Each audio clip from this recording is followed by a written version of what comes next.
Hello, this is Claude Sports Corner, and I'm going to shake things up a little bit. I'm going to do a video for each particular game in the divisional playoffs.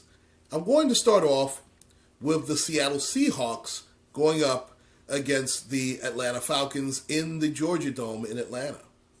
Now, for some reason, I just have a funny feeling that Seattle's not going to do as well as normal.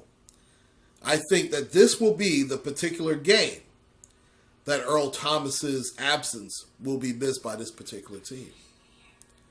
Now, I understand that Atlanta does not have a tight end to really make Cam Chancellor pay, even though Jacob Tammy's been actually pretty decent for this team.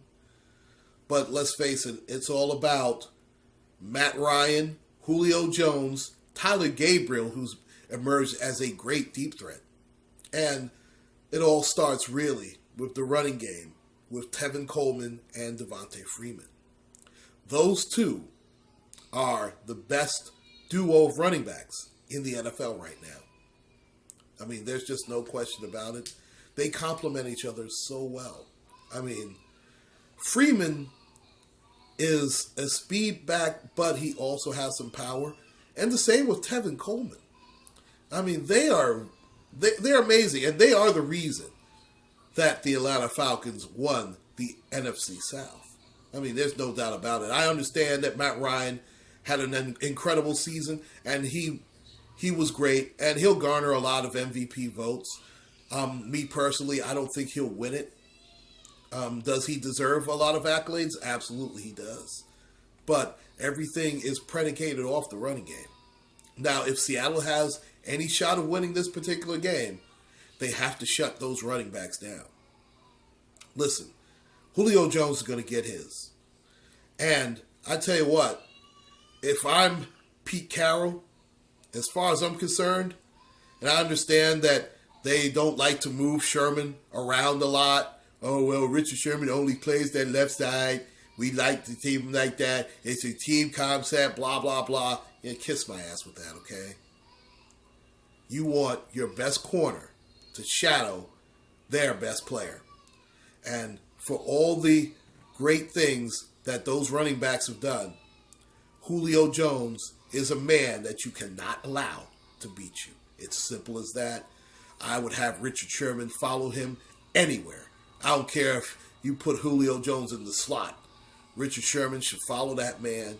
It's as simple as that. If I'm not going to let Julio Jones beat me in this particular football game. And I'm telling you, Matt Ryan, I remember this game as vividly as day. I remember this game when they beat the Seattle Seahawks at the beginning, right before they started their little championship run.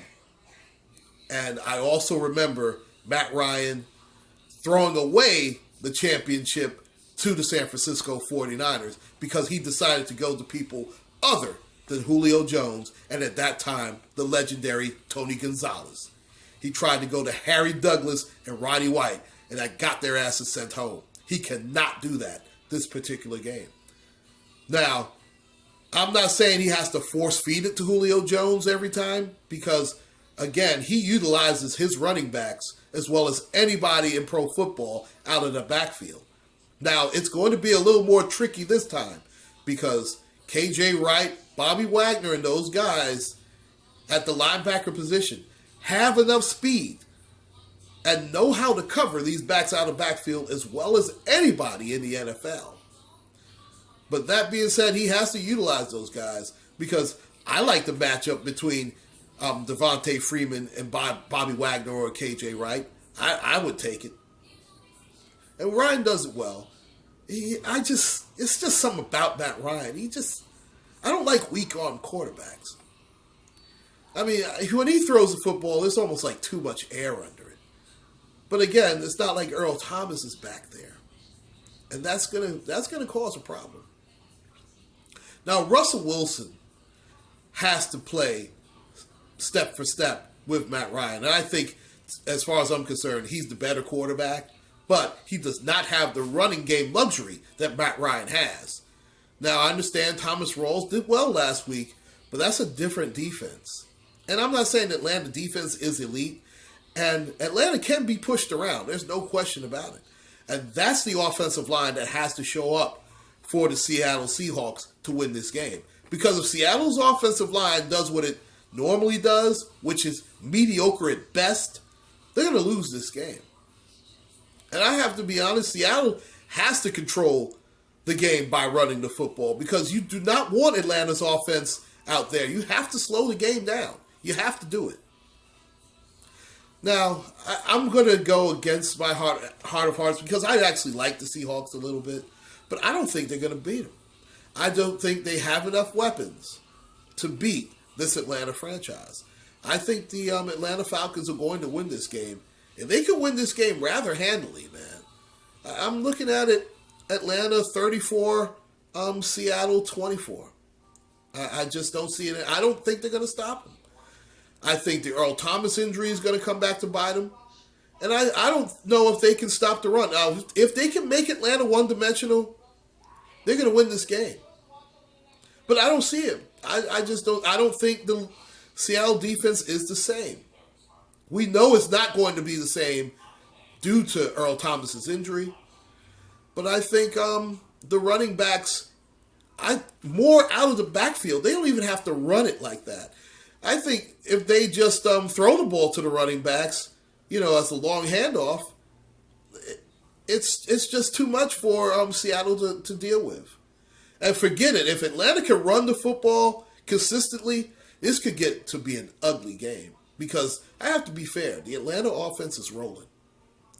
And in today's NFL, if your offensive role is rolling, it's going to cover up a lot of mistakes. And Atlanta's the type of defense that can play with a lead. And Vic Beasley, I'm telling you, he is a great pure pass rusher. And he has developed exactly the way that Dan Quinn wanted them to develop. So that's my pick. Atlanta 34, Seattle 24. Please like and subscribe, ladies and gentlemen. This is Claude Sports Corner. Take care and God bless.